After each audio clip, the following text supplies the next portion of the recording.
Welcome back to the SwimSwam breakdown. As always, I'm your host, Coleman Hodges, coming to you from Brooklyn, New York, joined by David Clossy, the swim scribe from St. Cloud, Minnesota. And this is our official Olympic review.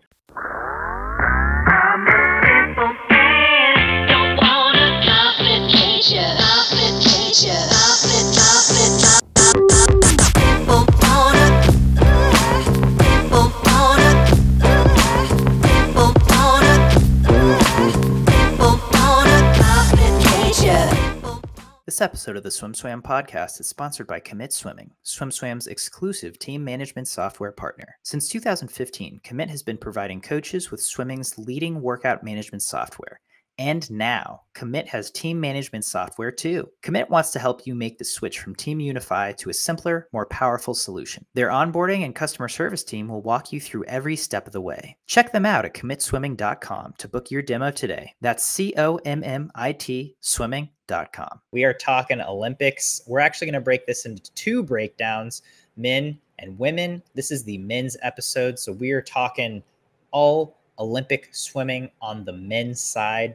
We're giving you our favorite races, our surprises, our heartbreaks. We're going through the gambit and just talking Olympic swimming for the next 20 to 30 plus minutes. So David, thanks a lot for joining me. Thanks for having me on. Yeah. So first off, we're just going to go through our top three swims of these 2024 Olympic Games in Paris. I think we agreed on two of them, and then we differed on one swim. But let's start with the ones we agreed on. We can all agree, I think, everyone out there, number one swim of the meet, Panjanla, 46.40, 100-meter freestyle, destroys the world record. David, give me your thoughts on this swim.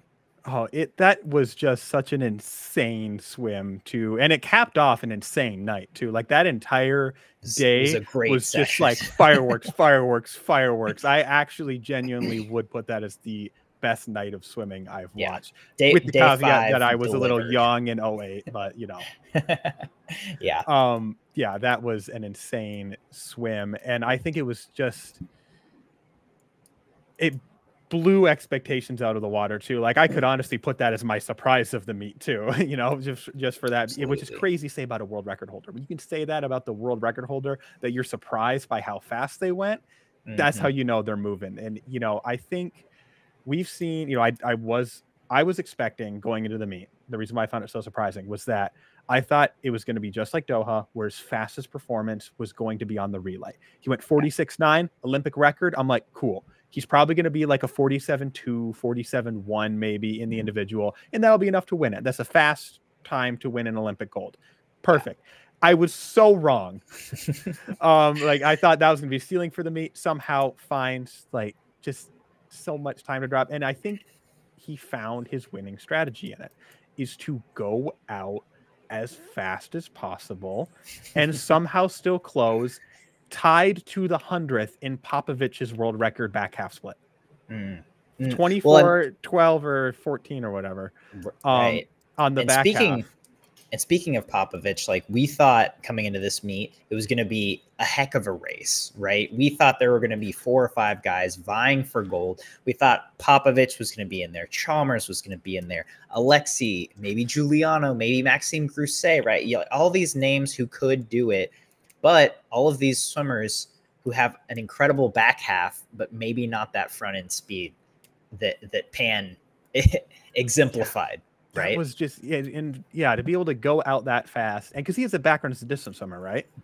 I mean, he has a great tuner freestyle. He split 144 on a relay. Yeah, right. I think it's so funny that he swims it and then like sandbags it and goes like a 149. I respect him not leaving an empty lane and also not. I wish more swimmers would do that if they're gonna like not swim. It's just like, I'm not really gonna try. I'm gonna go faster than 99.9% of people can ever go. But yeah, and I think the reason why I think that's his winning strategy is because I have been thinking for a lot, and he kind of again threw all my theories about this event out the window in 46.4 seconds. Somehow managed to do that too. Is that I was thinking we're going to see these swimmers, like two kinds of swimmers that can go fast uncontested, your Pension Law and your David Popovich, you know, guys who got Euros or leading off a relay when you're not with all these big dudes, you know, with this really technically efficient stroke, you know, like, yeah, they're going to be setting the world record, but then you're going to have guys like Chalmers, you know, who can get it done when it counts and can, you know, have these big frames and go through all that chop and wave. Well, if you're ahead of the waves, it doesn't matter. So if you flip first got clean with water. a big lead, so yeah, you just get the clean water and then just hold on. And then I actually think that's part of the reason why he had won by over a second, is that he's the only one that did that. So everyone else is fighting through that chop, because the times behind, it was an incredible race for silver and bronze. And the times weren't crazy fast, 47.4. Yeah. And it was, I mean, 1/100th, 1/100th, 1/100th for the next three swimmers behind him. Mm-hmm. That was crazy in its own right. But, you know, all in the 47.4 range, not the fastest thing in the world. And they're all bunched up together. They're all fighting through those waves. He's gone. He's gone. Well, and again, you know, so many narratives came like converged in this, right? Because again, we have the pool depth that was kind of a talking point through the whole meet of, oh, how is that going to affect the swimmers? How are the waves going to affect the swimmers, right? And we saw on multiple occasions people get out in front of their races, and then if they could maintain that, then that it helped them a lot, because they didn't have to fight through those extra waves. Now in 200s, we saw people go out and then people get run down, but I think that's a lot more common in 200s. I think it helped people who would just get out and go in hundreds, and then they wouldn't have to deal with that chop and those waves that I think were a little exacerbated by the pool depth. We also had this narrative of China, and you know, I think there was a cloud hovering over Pan Jianle just because of the country he was from and because of the doping scandal that had occurred, even though he was not a part of it. And so you kind of, honestly, I think you had a little redemption for China, just because he's up to this point, he's completely clean, right? He's never had a positive test. He was not one of those 23 swimmers that that had tested positive and that is kind of surrounded by questions. And so it was like, oh yeah, you can't really say much to him and justify it, right? Or back it up saying, oh, is this a legitimate world record? Which a lot of people did, but it was like, you have no proof. You have no evidence. Like he's from China, but like, he's 19. He's doing the kind of thing that David Popovich did 2 years ago, but he took it to a whole new level. Yeah, because it's 46.4.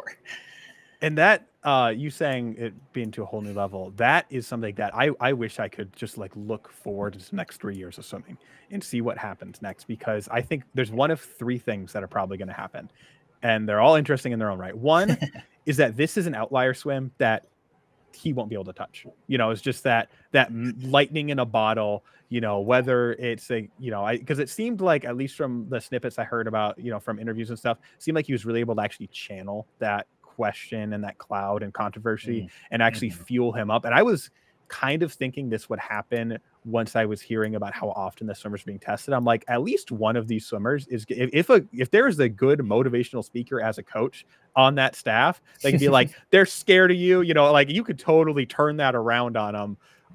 And you know, at least someone, or he, you know, got there on his own that seemed like just an extra kick for motivation.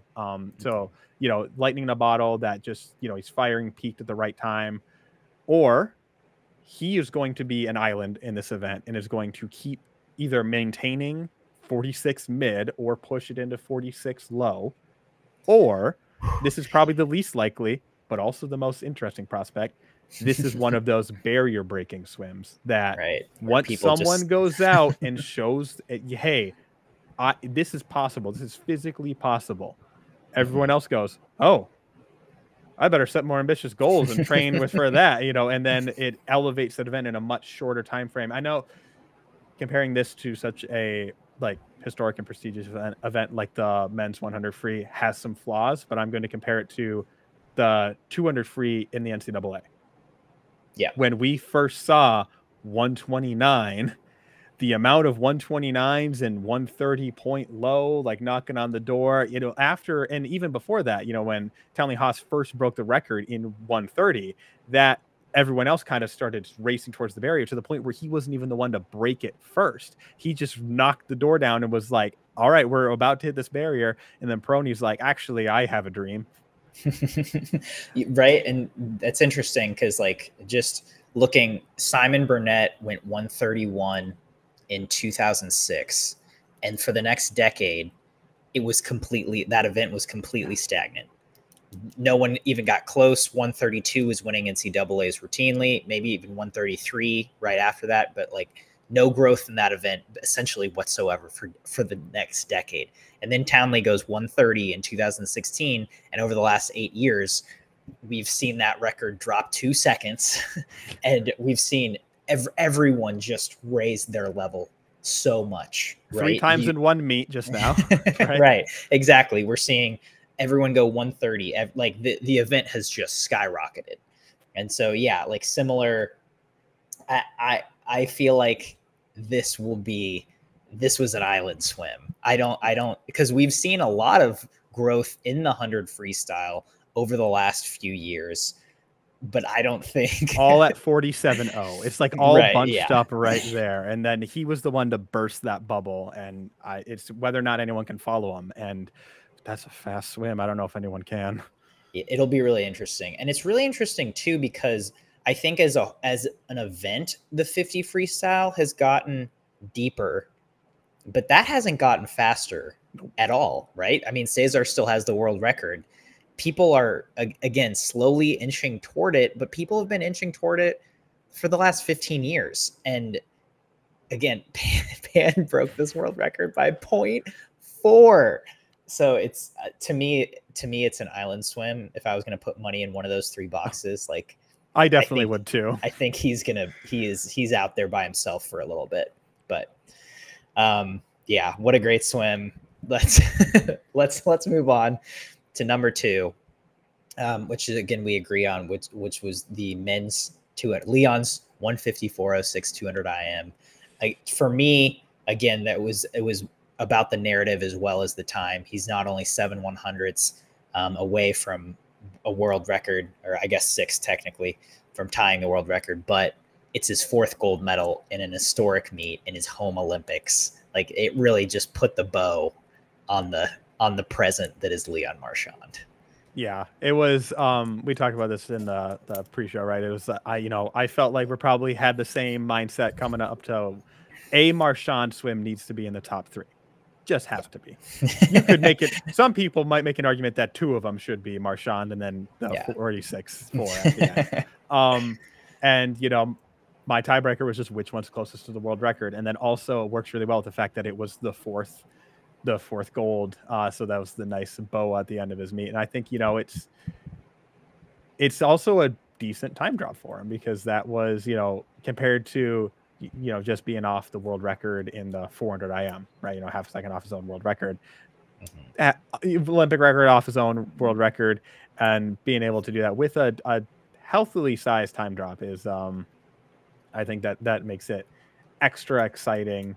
And that was just, it's also really interesting. This is something that I was thinking about breaking down the splits, is that I wonder how much faster that swim is, specifically because Ryan Lochte was being chased by Michael Phelps at the end of it. And Marchand is swimming out on his own in these events. You're so much faster just with that extra kick, not only just with someone there in general, but the fastest swimmer ever, who has been pushing you into like silver and bronze medal spots for the past however many years of competition. Just that buildup of, nope, I'm getting this one. I'm getting this one. And that was one of the few, I mean, that race was so incredible in 2011. It broke however long of a world record drought, first one to go down since the supersuit ban. And they were both under it. And it was one of the very few times you see Michael Phelps go a best time and lose. Most of his other defeats are well off his best time. Because that was like Lochte's, arguably the best meet of Lochte's career. Yeah. And like he had to be riding so high on confidence at that point, because he had also beaten Phelps in the 2 free at that meet, won the 200 back. I think he won the 400 IM at that meet as well. So it's like, he was feeling himself. Yeah. And it's I just think about that closing split. It's like, that seems like such a big hurdle to overcome. And it's how much of that is fueled by, high competition on one end and maybe a lack of competition from Marchand on the other end. And, you know, is having Michael Phelps actually out splitting you on the free leg, is that worth 600ths? Probably. Get him in the water right. for next year's World. See if we can just get Michael Phelps over in a lane next to Marchand and just have him weight 150 and then just let it rip.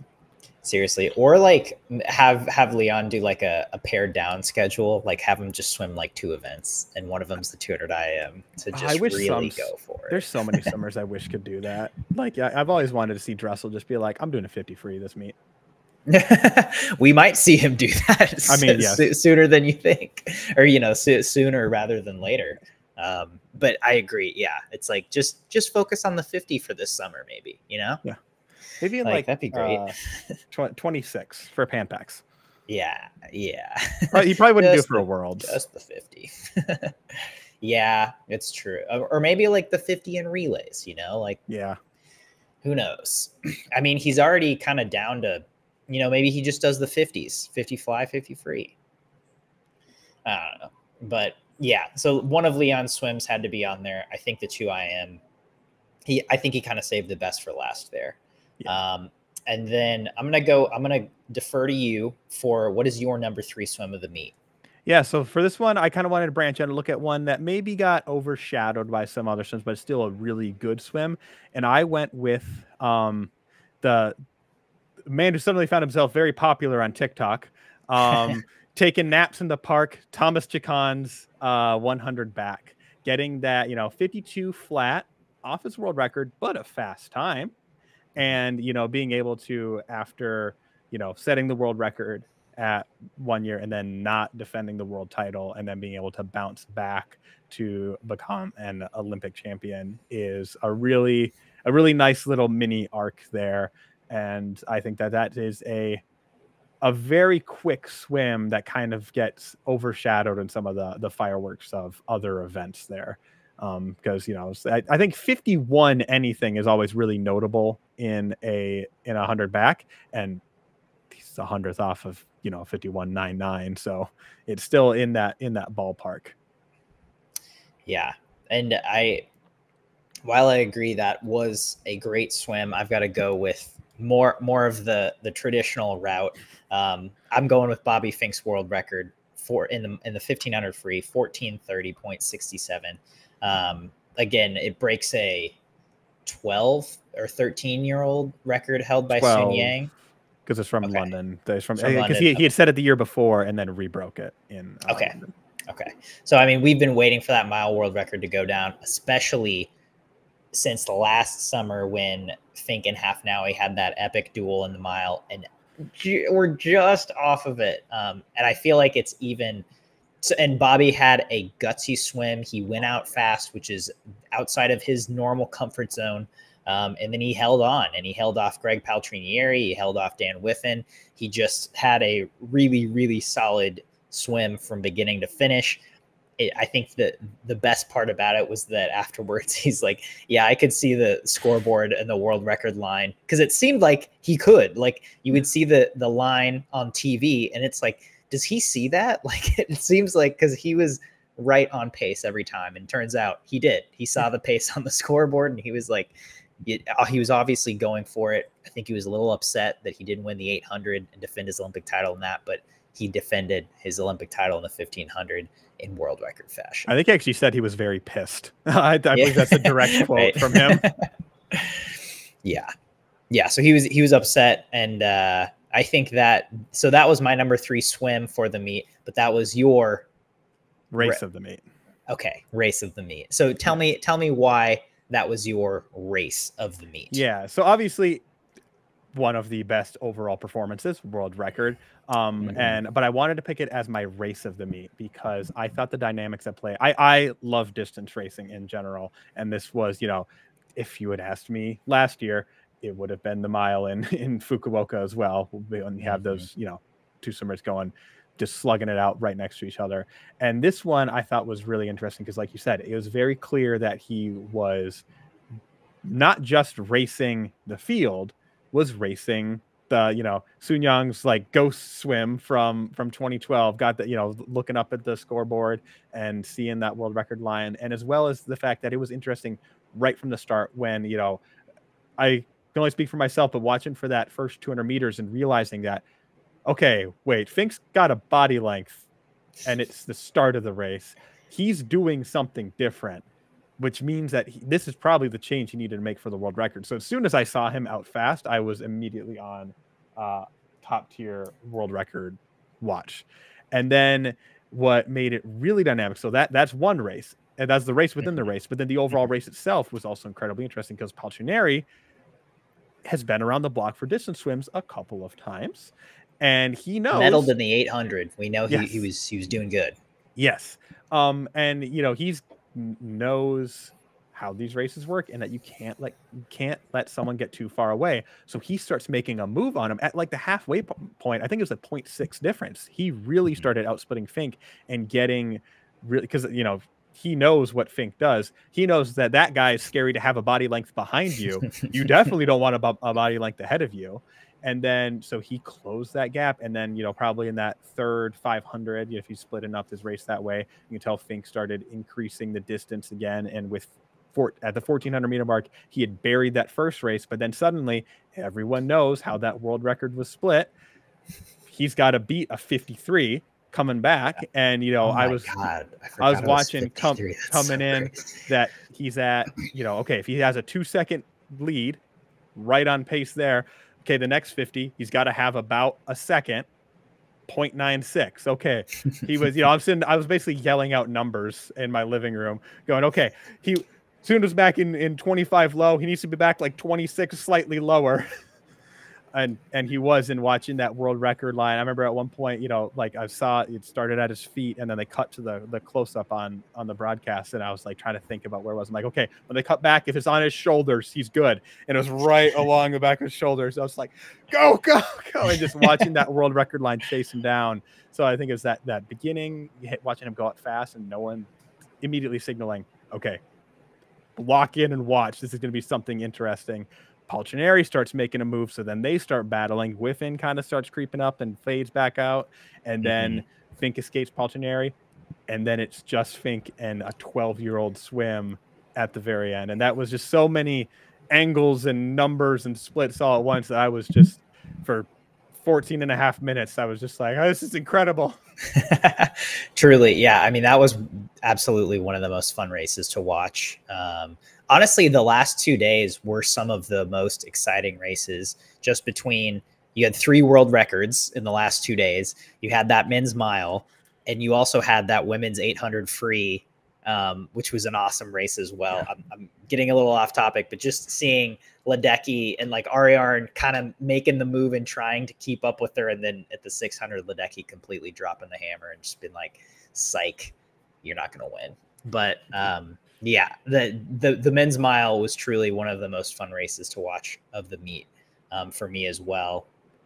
For my men's race of the meet, I for kind of an opposite reason, I had the men's 100 breast because there was so many possibilities and outcomes for it. And like, no one really called what ended up happening. It was such a tight race. It was such a slow race time-wise, but like, like across the board at the finish, it was like, holy Lord, who's going to win this? Like, I thought Petey was going to pull it out. He almost did. We thought Chen Haiying had a chance, and he ends up being half a second behind the winners. Old man Fink and Martin Engie, who have been around the block, both individual world champions, we didn't really think they were on form here. We thought like, oh, they have a chance to medal, and they didn't go that fast. But like Martin Engie, no one else wins it. Fink ties with PD for silver. Like, it was so many things happening that, it was just, I really enjoyed that race just in terms of, wow, again, a lot of surprise. And that was like the height of, I think, of the pool narrative. I'm just like, yes. Oh, this meet's slow. Oh, it's not going to work. Oh, we're not going to see any world records at this meet. And then we see 4. And again, 3 in the last 2 days. So that was just the race that stood out to me. It's hard to argue with a race where the medalists are 0.02 apart, all three of them. Right. I, however, could not choose that in good faith, seeing as how Chin was on my fantasy team. That's fair. Yeah. And I mean, if for anyone who watched our live stream any day, I was so biased. I was mainly just rooting for people who were on my fantasy team. I think coming into the meet, Chin Haiyang seemed like a good pick. I would say so. And but Sam again, Short. And Sam Short. Those were great picks. Yeah. But, you know, two people who had amazing world championships in 23 and then, you know, for one reason or another, did not quite pan out this meet. But so those were our races of the meets. Our next category was surprise of the meet. What was your biggest surprise during these Olympics? This is very much the biggest surprise to me on the men's side. And I feel like I'm going to be labeled a non-believer for this being a surprise to me. But I genuinely did not think that Marchand was going to be able to do the double because of the level of competition that he had in those two races, right? Is that Milak was a big question mark. Yeah. But the gap between their best times coming into the meet was like over 2 seconds. Wasn't Marchand like 52.4? Wasn't that his best time? I think he was 52. I think he's been 52 low. I think that's what he won worlds in last summer. But slightly it was big. Seconds. But yeah, it's a large gap. So even if, you know, Milak was off by a second and a half, Marchand would still need to drop that half second to get there. And, you know, and that's race number one. Then race number two. I stand corrected. 52.4, best time. You're right. So just over 2 seconds. Yeah. And you know, even if he's off form, Milak was looking fast in Mare Nostrum's swim stop. So that was the other thing. I was also believing that Milak was going to be in very good shape, and he went very fast. 150.17 is an insane swim.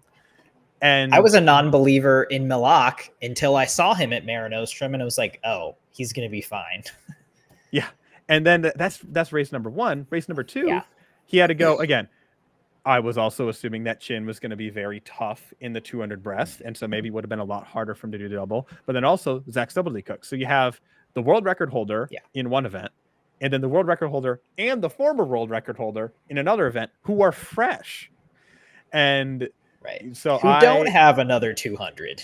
Yes.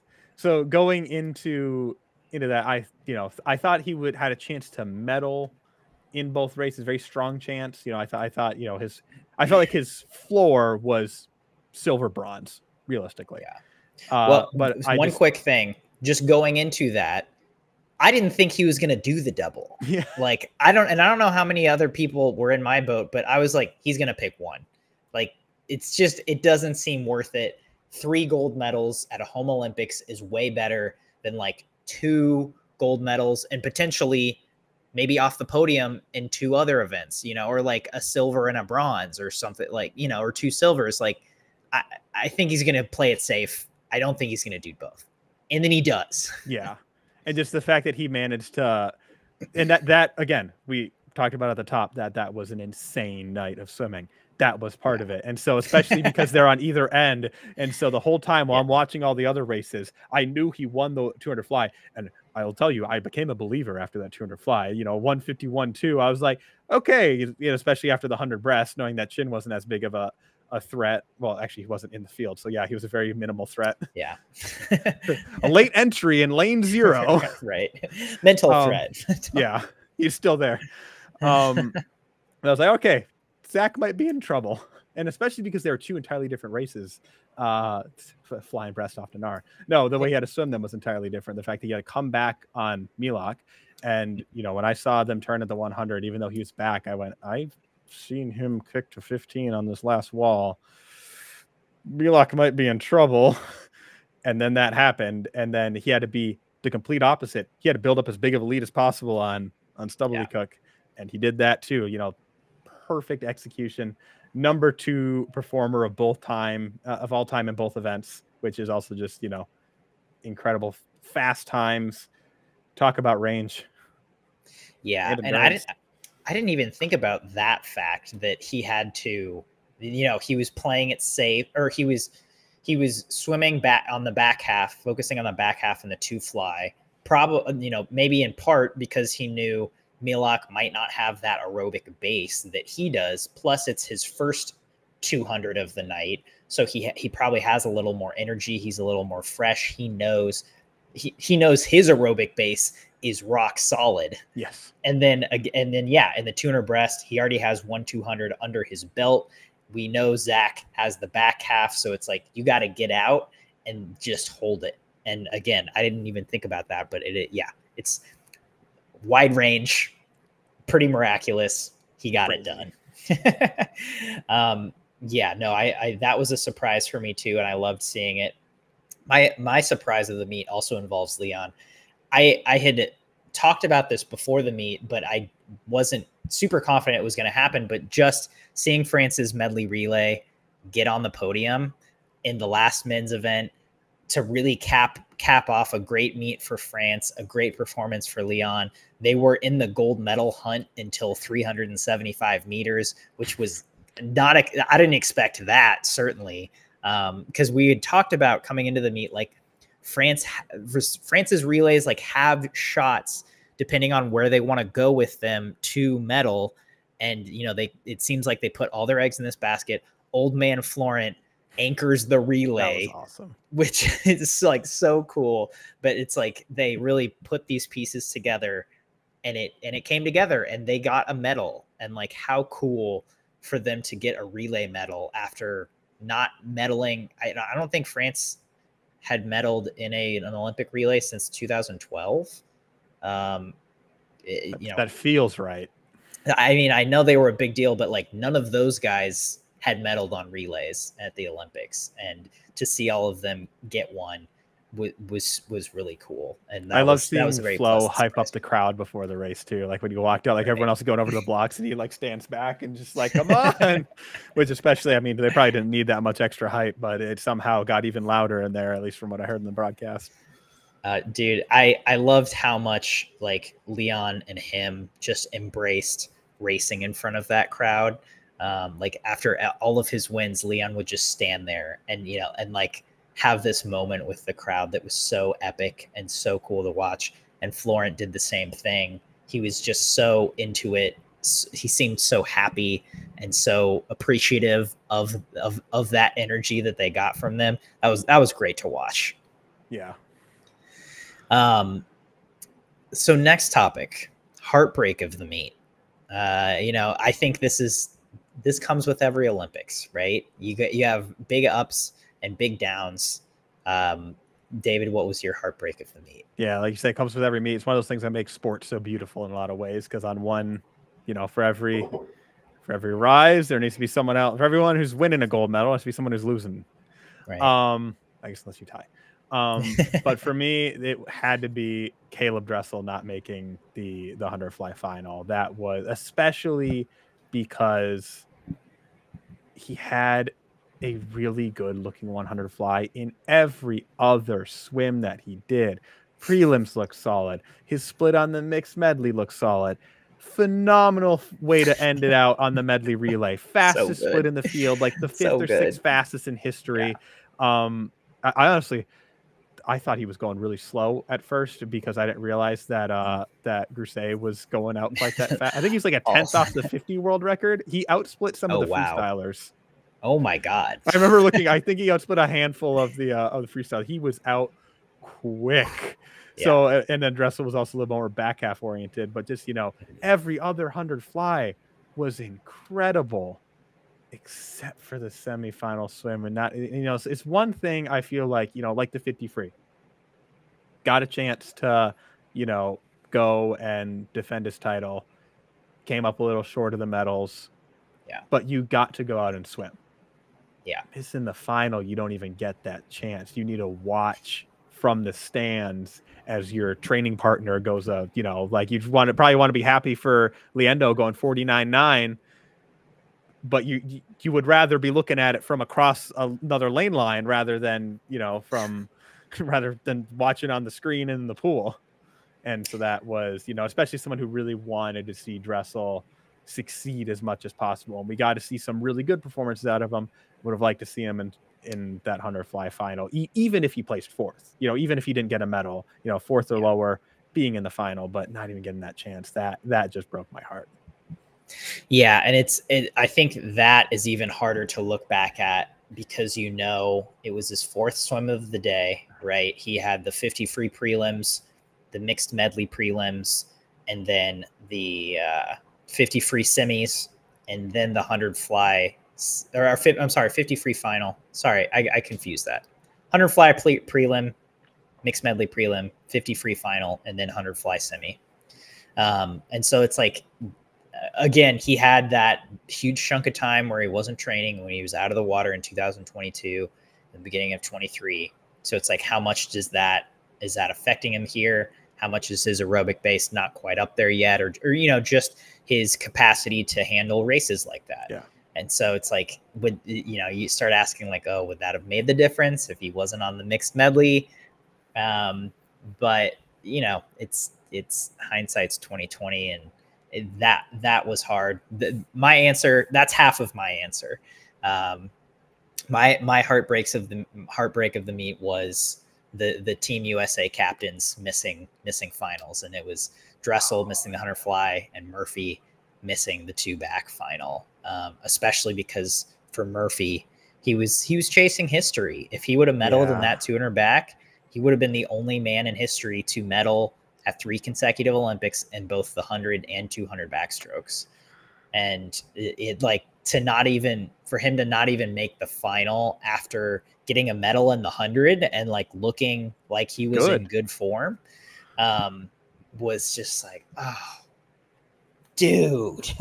And especially looking at the times it took to medal in the 200 backstroke, you know, like 154.8 for silver and bronze. Like I think he's probably done that at a pro swim once or twice, but like he's done that time every year for a decade, you know, like, one, now that you reminded me of it, that woman's really hurt watching because, you know, like, I guess Dressel was kind of like this too, but Murphy he looked so good until the very end, because, you know, he did what he's done every single time, where he's like, you know, because he's really good at, it seems like it's a backstroker thing. Like Chacon and Armstrong do this too, where they're like really good at managing their way through, like they're both like way low in like prelims.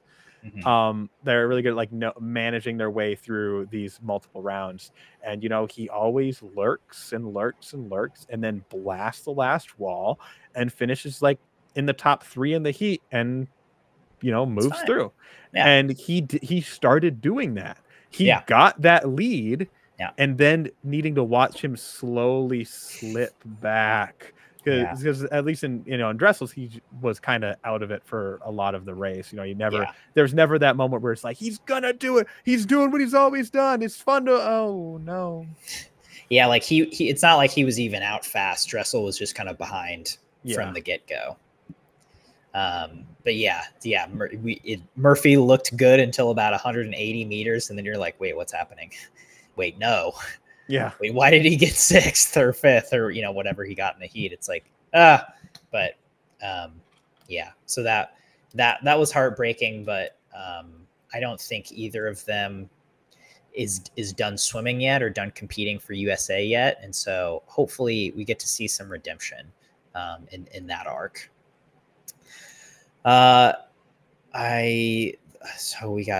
We've done top swims, we've done surprise, heartbreak, we've done race, narrative, where, you know, looking outside of the pool a little bit. What was your favorite storyline to follow throughout this 9-day swim meet? Yeah, so this one is something you actually touched on, and it's funny that you said outside of the pool, because for me it actually was the pool. I thought that narrative of the slow pool was, I think the way it was born also was so interesting to think about, just from like looking at the swim community as a whole, because that story broke the day before swimming started, when you have this herd of swim nerds all waiting for this meet to start, all like pointing, like want to argue about everything about swimming. They're like, let's go, let's go, let's go. Like they're very sensitive, very volatile. They just finished their taper and they're ready to go.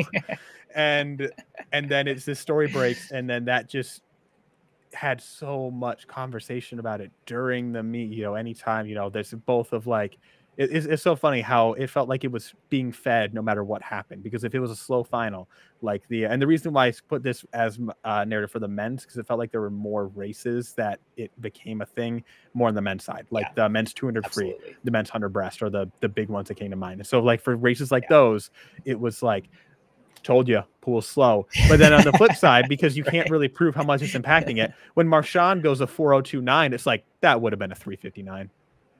Right, even if it's a fast swim, everyone's going, imagine if that was in a real pool.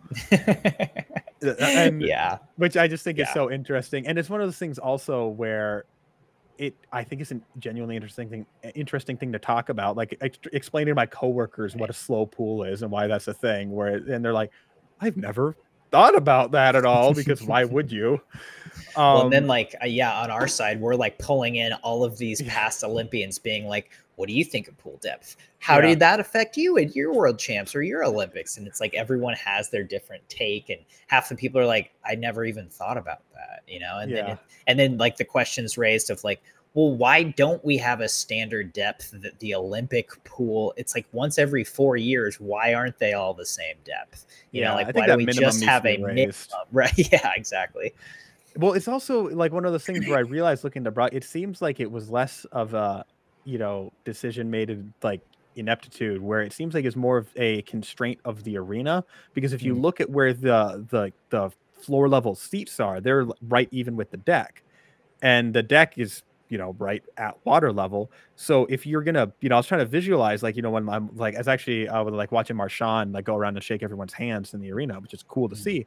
I'm like, okay, an extra meter on top of that, like you're eliminating like that and trying to like build out that much more deck into other areas. And I'm like, maybe that would have been just too logistically, or realistically, it probably would have been too expensive to add and like extend out that much and remove that probably really expensive seating right deck side.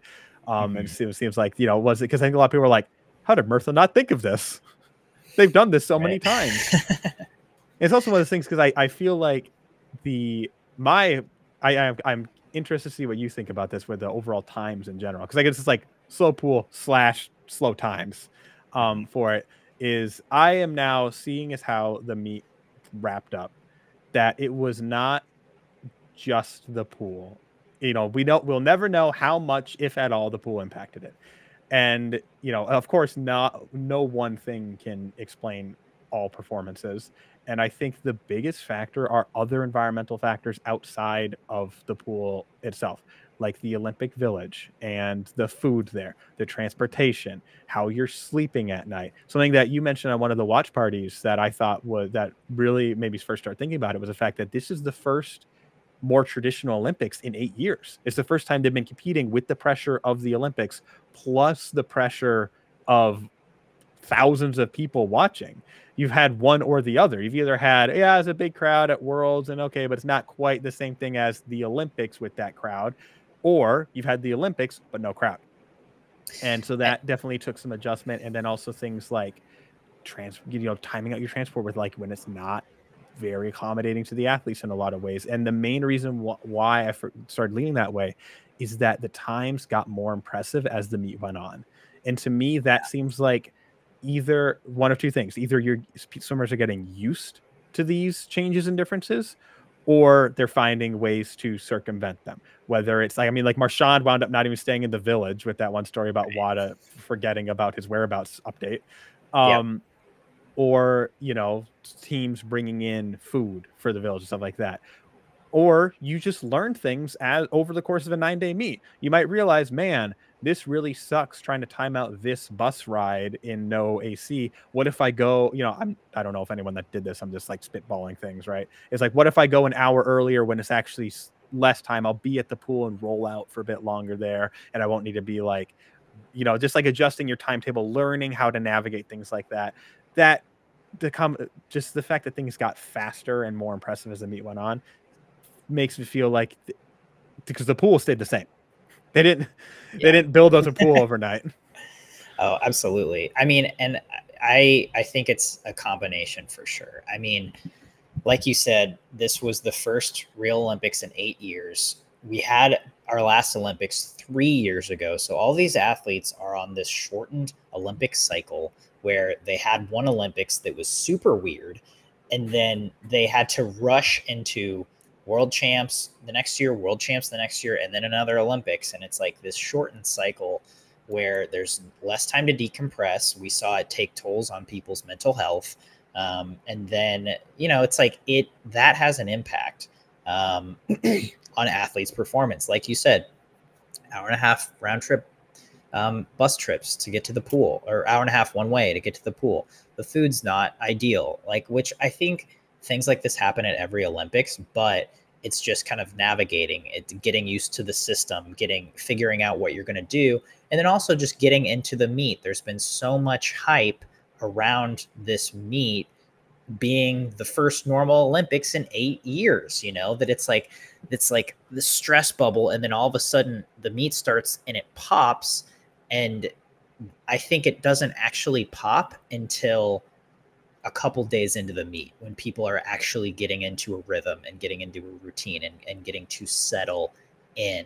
We saw, but I think that's the same for probably every Olympics. We saw this in Tokyo, where day one, men's 400 free, slow as molasses. Men's 400 IM, which was at the top of the meet, very historically slow, right? It's like, I think this always happens in some events where people are just getting into it and they're just getting into the rhythm, and it's just not very fast. Women's 100 breast, which was in the first couple days, first few days in Tokyo, not that fast, and like it, but once you get into the meet, we start seeing some really fast swims.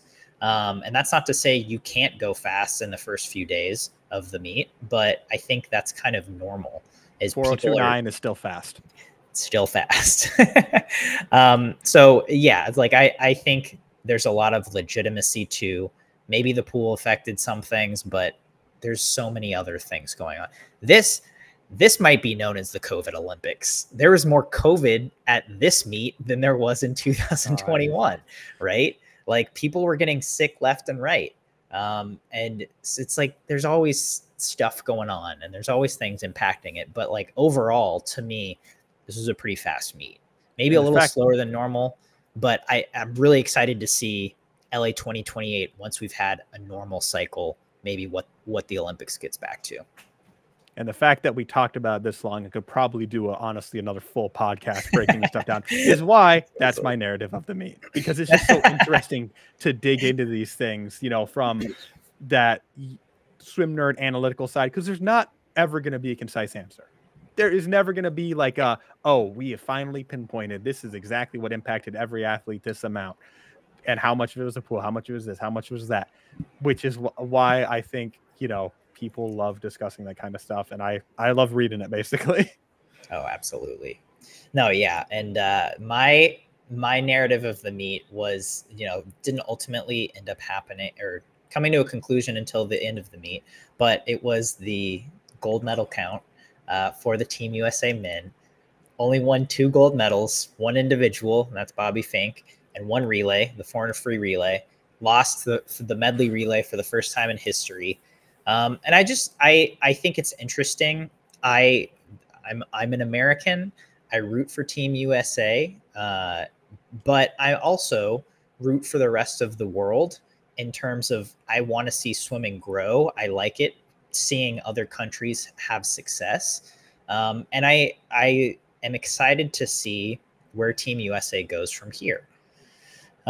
Because ultimately, combined, Team USA topped the medal table, but just barely.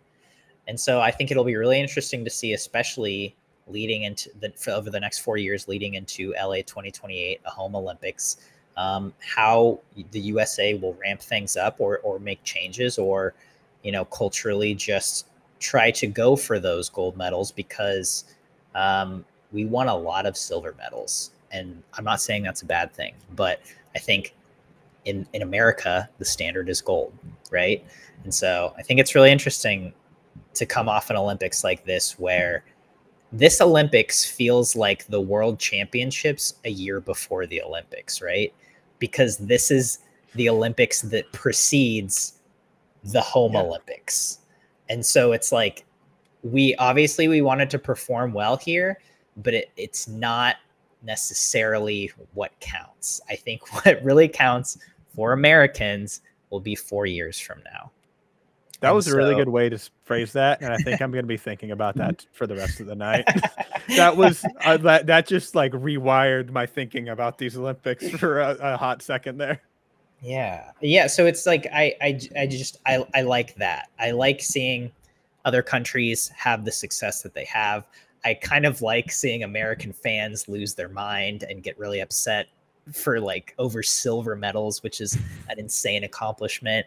And I like seeing USA being in a place of, okay, we have something to chase. You know, like after Rio in 2016, like you couldn't have a better performance than that. So it's like, well, where do we go? Yeah. But now, especially heading into an Olympics in LA 2028, that's going to be a very, very, very big deal for us. Like we have something to chase. And as a fan, I like that. All right. Last category for this podcast, swimmer of the meet. And I have a feeling we might have the same one, but David, swimmer of this 2024 Olympics on the men's side. Leon Marchand. We mentioned him like 3 different times in various categories. 4 gold medals, 5 medals overall. I was looking, is he the only, was he the only men's double champion? Like 2 at all? It looks like the only other swimmer that won 2 gold medals, period, was sorry, I was just on the men. That won 2 gold medals was Pan with a relay in the medley and then individual. I guess not counting prelim relay medals potentially. Yeah. So wow, right. I didn't notice that till I just pulled up the medal counts for the swimmers on the Meet for Swim Cloud. I was like, it's 4 and then a bunch of 1s. Yeah. That's the thing on the men's side. It's so spread out through a bunch of different swimmers, and because of that, a bunch of different countries. Like there's very few repeat countries that won anything. Like I think outside of France and Marchand, I'm gonna guess is Italy with Chicana and Martineggi, and then I guess Hungary with Koch and Milak. And good for Hungary. That's it. Wow. Yeah.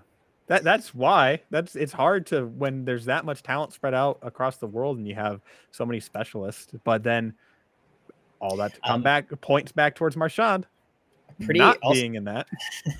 Also pretty crazy that you had, like, I guess just in the men's freestyles for gold medalists, you had 4 continents represented.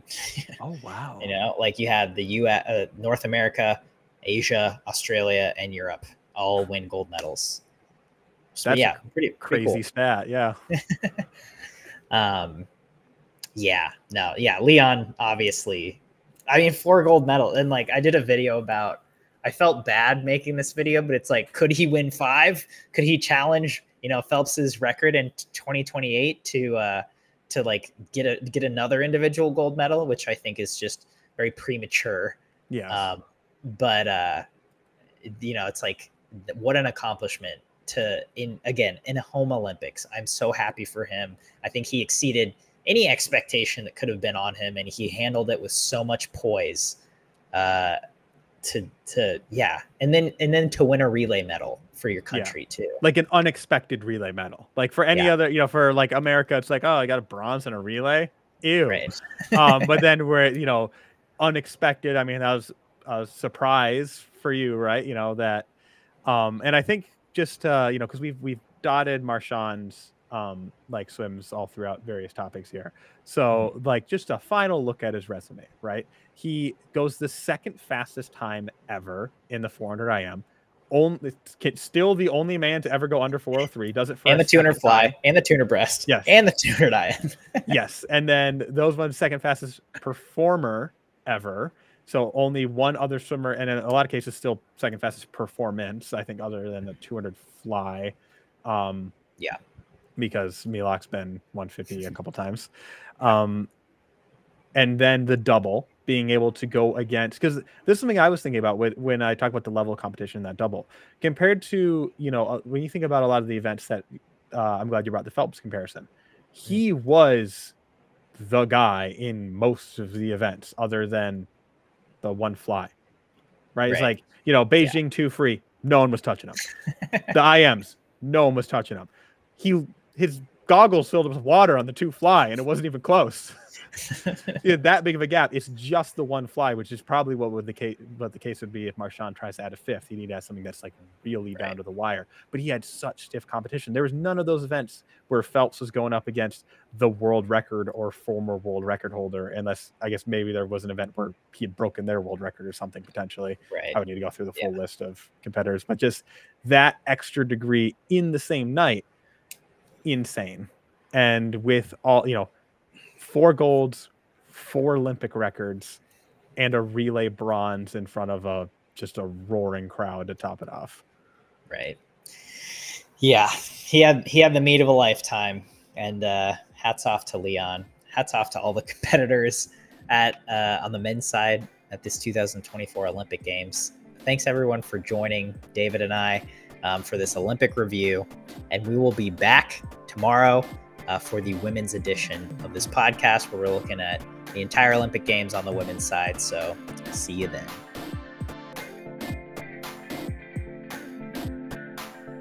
You've been listening to the SwimSwam podcast. Stay tuned for new episodes every week. You can take SwimSwam podcast on the go by subscribing on your favorite podcast platform. Look for links in the description below, and be sure to subscribe to our YouTube channel for more videos as well.